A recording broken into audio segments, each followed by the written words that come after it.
ஆண்டவரும் இரட்சகருமாகிய இயேசு கிறிஸ்துவின் இனிய நாமத்தில் உங்கள் யாவருக்கும் அன்பின் வாழ்த்துக்களை தெரிவித்துக் கொள்கிறேன். அருமையான தேவ பிள்ளைகளே, புதிய நாள், புதிய நம்பிக்கை தின தியானத்தின் மூலமாய் இந்த நாளில் கூட உங்களை சந்திப்பதில் நான் மிகுந்த மகிழ்ச்சி அடைகிறேன். அல்லேலூயா. இன்றைக்கு கூட கர்த்தர் நமக்கு கொடுக்கிற வார்த்தை என்ன? ஏசாயா தீர்க்கதரிசியின் புஸ்தகம் 53ஆம் அதிகாரம் 5வது வசனம் கூட வாசிக்க கேட்போம். அவருடைய தழும்புகளால் குணமாகிறோம். எவ்வளவு அழகாக சொல்லப்பட்டிருக்கு பாருங்க. அவருடைய தழும்புகளால் குணமாகிறோம். ஆமென். தேவ பிள்ளையில இயேசுனுடைய பாடு மரணங்களை இந்த பரிசுத்த வாரத்தில் நம்ம தியானித்து இருக்கிறோம். பாருங்க, அவருக்கு ரொம்ப அழகாக சொல்லப்பட்டிருக்கு. நம்முடைய மீறுதல் நிமித்தம் அவர் காயப்பட்டார், நம்முடைய அக்கிரமங்கள் நிமித்தம் அவர் நொறுக்கப்பட்டார். ஆக்சுவலாக நியாயமாக எனக்கு வர வேண்டிய தண்டனை, எனக்கு வர வேண்டிய பனிஷ்மெண்ட்டை இயேசு ஏற்றுக்கொண்டார். அல்லேலூயா.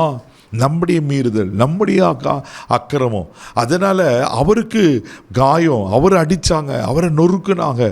கைகளில் ஆணிகள் கடாப்பட்டது, கால்கள் ஆணிகள் கடாப்பட்டது, தலையில் பினாக்கரஸ் என்ற முள் முடியில் சூற்றி அந்த முள் கண்கள் வழியாய் வந்ததான். உடம்பெல்லாம் ரத்தம், நாயை போல திருவாய் இழுத்து கொண்டு எத்தனை பாடுகள்.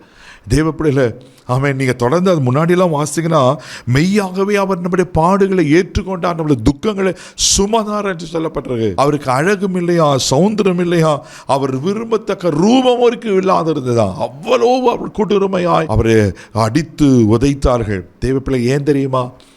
இந்த பாடுகள், இத்தனை பாடுகள் உங்களைய என்னையும் மீட்டெடுவதற்காக. அல்லேலூயா. அந்த தழும்புகள் எல்லாம் நமக்கு ஆரோக்கியத்தை கொண்டு வந்திருக்கிறது. இயேசுவின் சரீரத்தில் காணப்பட்ட அத்தனை தழும்புகளின் மூலமாக நம்மளுக்கு சுகம், ஆரோக்கியம் உண்டாகிறது. அதனால் எங்கள் வசனம் சொல்ல, அவருடைய தழும்புகளால் நீங்கள் குணமானீர்கள் என்று. தேவப்பிள்ளையில் ஒருவேளை நீங்கள் என்ன பலவீனத்தோடு, வியாதியோடு, சோர்வோடு இருப்பீங்கன்னா, இன்றைக்கு அவருடைய தழும்புகளை பாருங்கள். அவர் கைகளில் வடிகிற ஆமேன் அந்த காயங்களை, அந்த ரத்தத்தை பாருங்க. அவர் நிச்சயமாய் நம்மளை சுகமாக்க உண்மையில் இருக்கிறார். சங்கீதங்களின் புஸ்தகம் 6ஆம் சங்கீதம் 2வது வசனம் இப்படியா சொல்லப்பட்டிருக்கு, வாசிக்க கேட்போம். என் மேல் இரக்கமாயிரும் கர்த்தாவே, நான் பலனற்று போனேன், என்னை குணமாக்கும் கர்த்தாவே, என் எலும்புகள் நடுங்குகிறது. பாருங்களேன், என் மேல் இரக்கமாயிரு கர்த்தாவே. இங்கே தாவீது சொல்றார், என்னை குணமாக்கும், என் எலும்புகள் நடுங்குகிறது, நான் பலனற்று போனேன். இதே நிலையில் தான் பிரதர் நான் இருக்கிறேன். நான் பலனே இல்லை. உடைந்து போயிருக்கீங்களா? ஒருவேளை சரீரத்தில் மாத்திரம் இல்லை, உங்கள் ஆவி, ஆத்மா ஒருவேளை நொறுக்கப்பட்டிருக்கா? சோர்ந்து போகாதீங்க. அந்த தாவீது கேட்கறது போல, ஆண்டவரே என்னை குணமாக்கும். நீங்கள் கேட்பீங்கன்னா கர்த்தர் உங்களை குணமாக்க அவர் உண்மையில் தேவனாக இருக்கிறார். தேவப்பிள்ளையில சங்கீதத்தின் புஸ்தகம் 147ஆம் சங்கீதம் 3வது வசனம் கூட வாசிக்கும் போது சங்கீதக்காரன் இப்படியா சொல்லுகிறார், வாசிக்க கேட்போம். இருதயம் நொறுங்குண்டவர்களை குணமாக்குகிறார், அவர்களுடைய காயங்களை கட்டுகிறார். தேவப்பிள்ளையில இருதயம் நொறுங்குண்டவர்களை குணமாக்குகிறார். ஒரு இருதயம் சுக்குநூறாக்கப்பட்டிருக்கா? நான் எதிர்பார்க்கவே இல்லை. இப்படி பேசுவாங்கன்னு எதிர்பார்க்கல, இப்படி என்னை ட்ரீட் பண்ணுவாங்கன்னு எதிர்பார்க்கவே இல்லை. உள்ள உடஞ்சி இருக்கா, சரீரம் நல்லா இருக்கு, ஆனால் இருதயம் சுக்குநூறாக்கப்பட்டிருக்கு. கலங்குகிற தேவ பிள்ளையே, உங்கள் நொறுக்கப்பட்ட இருதயத்தையும் காயப்பட்ட இருதயத்தையும் அவர் குணமாக்க உண்மையில் இருக்கிறார். அல்லேலூயா.